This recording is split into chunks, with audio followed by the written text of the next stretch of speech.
With all these intense scenes, what was the atmosphere that was created on set to make this happen? Our director, Andrew Neal, did a really good job of creating a safe environment on set. You know, we went as far as to have a safe word, which I feel like was important. Some of these moments were so heavy. We only had to use a safe word once. But the environment felt very safe, you know, and but also not being too fragile with it. I think that there was almost, you know, there was a lot of Andrew pulling the fraternity brothers aside, and the pledges were in a different room, you know, so that he wanted that fear to be there a little bit and for it to be slightly uncomfortable in moments. But we always knew that we had a safety net that was never going to go to a point where anyone felt, you know, like they weren't safe and they were uncomfortable. So it was a good environment. So how did you guys blow off steam? You have these intense scenes. What did you do for fun to lighten things up after these intense scenes? After some of these intense scenes, you know, we were really limited on what we could do because we had so little time to shoot it. But, you know, a beer after shooting and kind of decompressing, all of us just talking. And, you know, there was a great feeling amongst the boys that we needed to support each other outside of, you know, the set. And so, yeah, a few nights with a beer and a cigar and just kind of kicking back and trying to relax a little bit. And just talking. You know, you need to sort of work through it a little bit. Yeah. Does this affect your music career? And, for instance, did this experience inspire you to write any new material?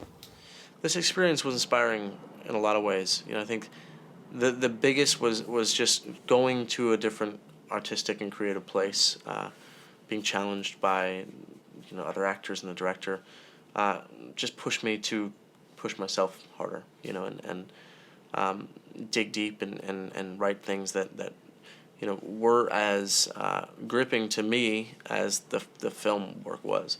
You know, so I think your art has to, when you have a couple different things going on, has to kind of go at the same level, maybe parallel, or that imbalance can be a little crazy.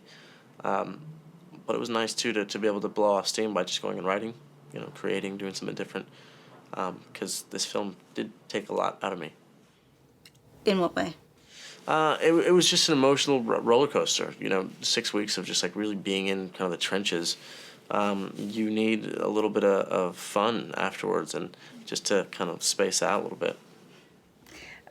James Franco, anything surprising from working with him? Well, I'm not sure I was too surprised. I kind of expected the experience to be really unique and interesting. But he came in and was just guns blazing, just on fire, and kind of blew all of our minds. You know, his character is this sort of legacy fraternity brother who comes back and says he's going to have one drink, and cut to not one drink. But it was fun. I think we're supposed to be in the scene, incredibly fascinated by this guy, and you know, thinking he's the man, and it wasn't too far off from reality. I think all of us young men actors were just so excited to be in the room with James, and also his creative input on the film as a producer was great, and you know, overall it was just a really amazing experience. Never lie. We are brothers till we die. We are brothers till we die. We are